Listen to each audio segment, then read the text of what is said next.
یہی لوگ دوزخ والے ہیں، انہیں ہمیشہ اس میں رہنا۔ أَلَمْ تَرَ إِلَى الَّذِي حَاجَّ إِبْرَاهِيمَ فِي رَبِّهِ أَنْ آتَاهُ اللَّهُ الْمُلْكَ۔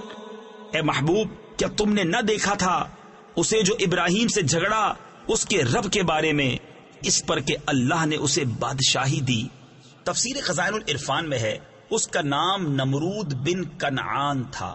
اذ قال ابراہیم ربی الذی یحیی ویمیت قال انا احیی وامیت قال ابراہیم فإن اللہ یأتی بالشمس من المشرق فأت بها من المغرب فبہت الذی کفر واللہ لا یہدی القوم الظالمین۔ جبکہ ابراہیم نے کہا کہ میرا رب وہ ہے کہ جلاتا اور مارتا ہے، بولا میں جلاتا اور مارتا ہوں۔ ابراہیم نے فرمایا تو اللہ سورج کو لاتا ہے پورب یعنی مشرق سے، تو اس کو پچھم یعنی مغرب سے لے آ، تو ہوش اڑ گئے کافر کے، اور اللہ راہ نہیں دکھاتا ظالموں کو۔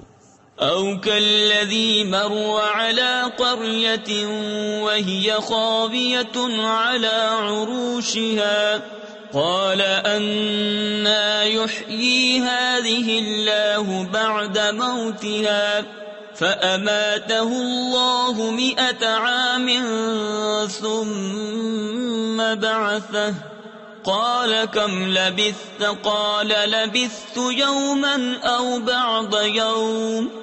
یا اس کی طرح جو گزرا ایک بستی پر اور وہ ڈھئی یعنی گری پڑی تھی اپنی چھتوں پر، بولا اسے کیوں کر جلائے گا اللہ اس کی موت کے بعد، تو اللہ نے اسے مردہ رکھا 100 برس پھر زندہ کر دیا۔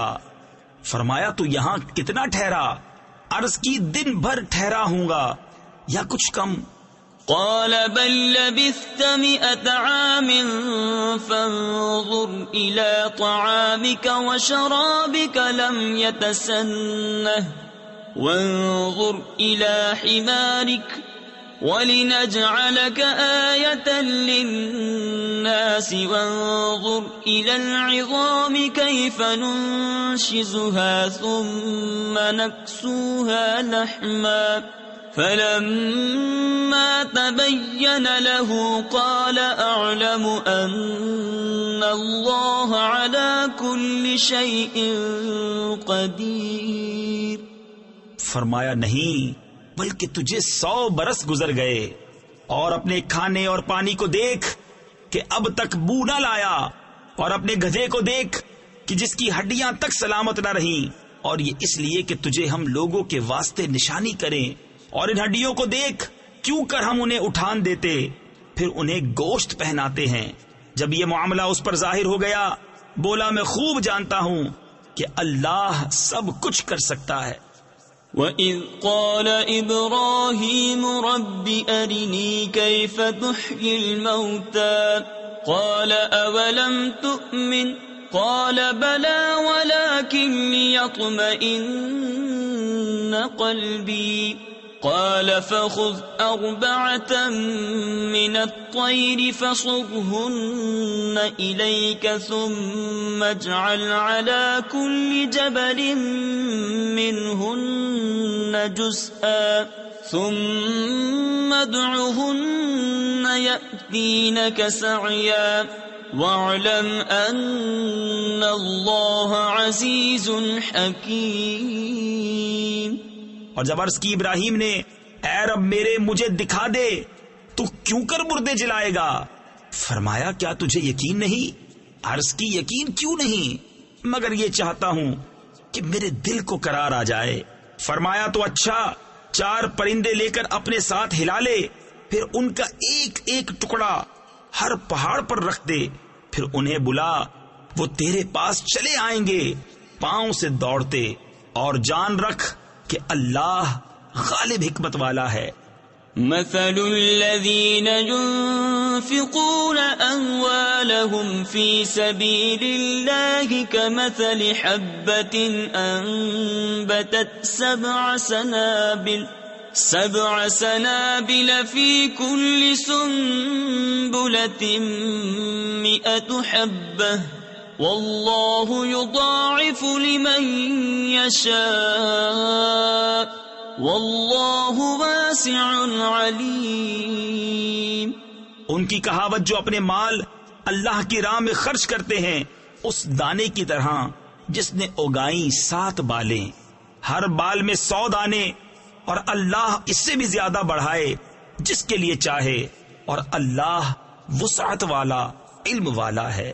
الذين ينفقون أموالهم في سبيل الله ثم لا يتبعون ما أنفقوا منا ولا أذى لهم أجرهم عند ربهم ولا خوف عليهم ولا هم يحزنون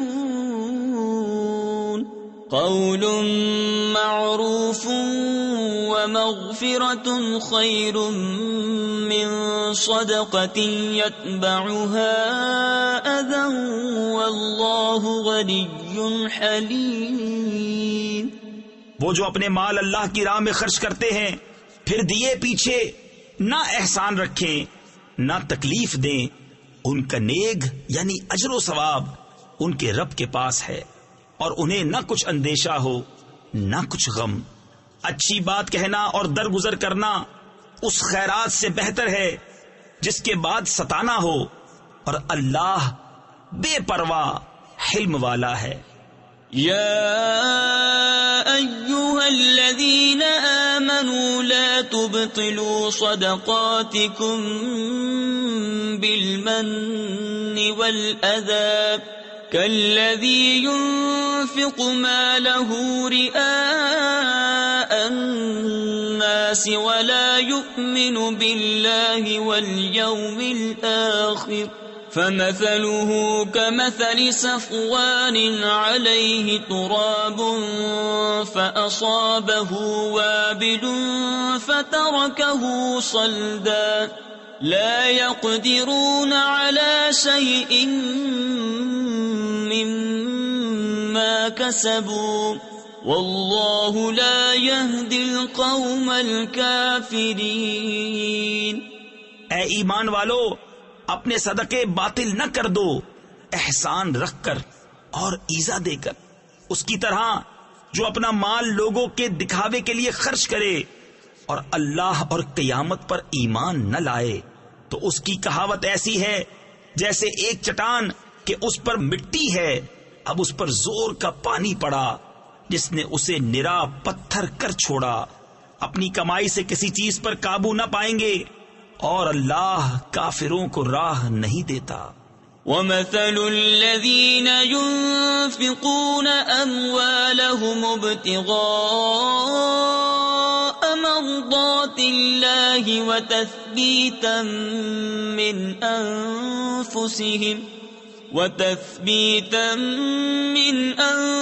أَنفُسِهِمْ كَمَثَلِ جَنَّةٍ بِرَبْوَةٍ أَصَابَهَا وَابِلٌ فَآتَتْ أُكُلَهَا ضِعْفَيْنِ فَإِن لَّمْ يُصِبْهَا وَابِلٌ فَطَلٌّ وَاللَّهُ بِمَا تَعْمَلُونَ بَصِيرٌ۔